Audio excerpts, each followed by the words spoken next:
So, look what we have done, sir.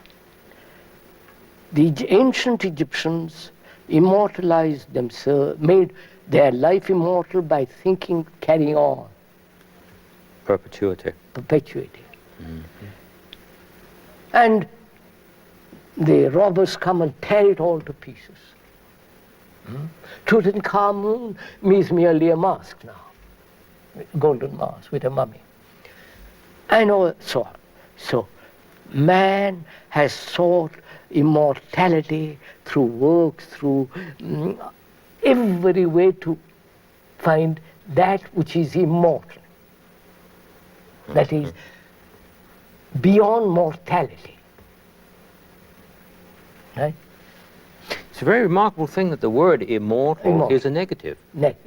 Not mortal. Yes, it's not saying what it is. We're going to we're going to find out what it is. Good.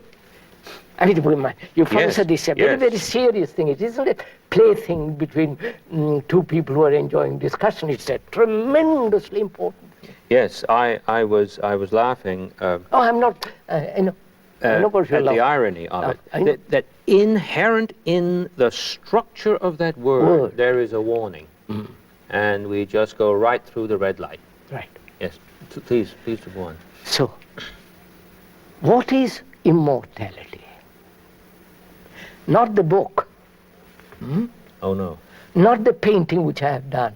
Not the going to the moon and putting some idiotic flag up there. Not living a righteous life. Or not living a righteous life. So what is immortality? The cathedrals are beautiful. Marvelous cathedrals. In stone. Earthquake comes, gone. You build, you carve out of marble a marvelous thing of Michelangelo. Earthquake, fire, destroyed. Some lunatic comes home with a hammer and breaks it up. So, it is in none of those. Right? Right. Because that is capable of being destroyed. Every statue becomes a dead thing. Every poem, every painting. So what? Then one asks, what is immortality? It's not in the building. Just see it, sir. It's not in the cathedral. It's not in the savior which you have invented, which thought has invented. Not in the gods that man has created out of his own image. Then what is immortality?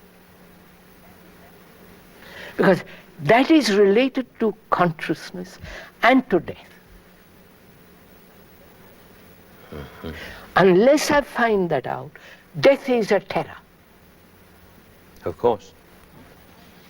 Of course. I have tried to immortalize myself, become immortal by the thought that there is a Brahman, there is a God, there is eternality, there is a nameless one, and I will do everything to approach him. Therefore I'll lead a righteous life. Therefore I'll pray, I will beg, I will obey, I will live a life of poverty, chastity, and so on, so on, so on. In order to have that immortal reality with me. But I know all that is the born of thought. Right, sir? Yes, as soon... So, wait, sir. Yes? See what happens. Yes. So I see thought and its products are the children of barren women. Precisely. See what's taking place. Then what is immortality?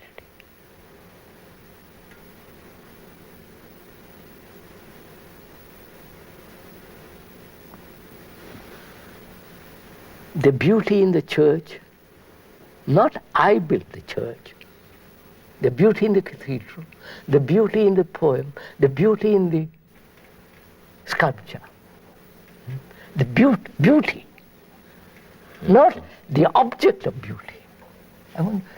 The beauty itself. That is immortal. And I cannot grasp that.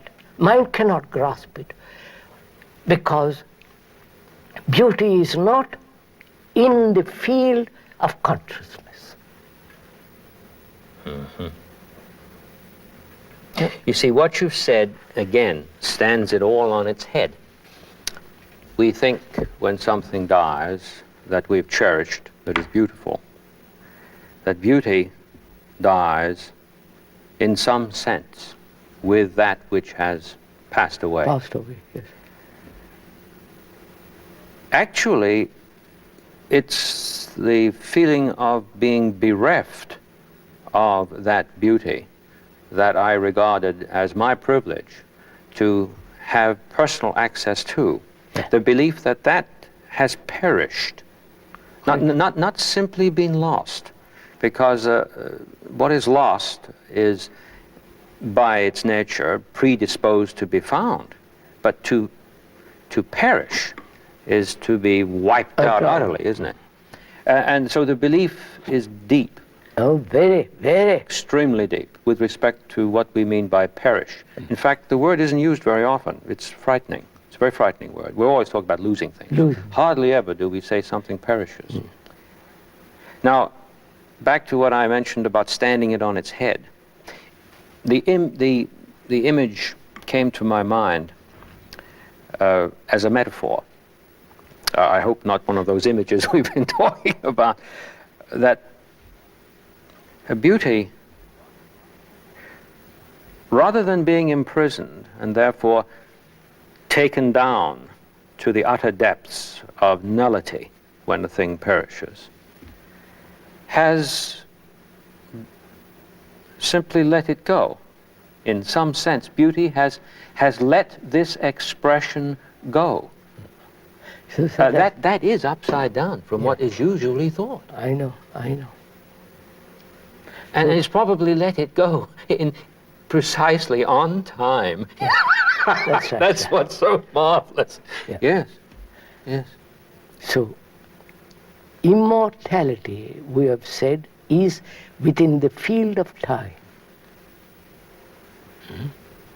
The one field. Right? Yes. The field of time. Yes. And death is also then in the field of time. Because I have created through thought the things of time. And death is the ending or the beginning of a state which is timeless. Of that I'm frightened. So I want everything preserved in the field of time. You follow, sir? Yes, we think it could. And that is what we call immortal. The statue, the poem, the church, the cathedral, and I see also all that is corruptible, destroyed by one accident or by an earthquake. Everything is gone. So, immortality is not within the field of time. And time is thought.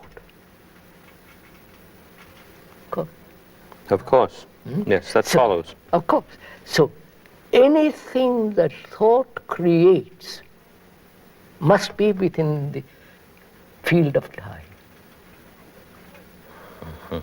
And yet thought is trying to seek immortality, which is immortality of itself and the things it has created.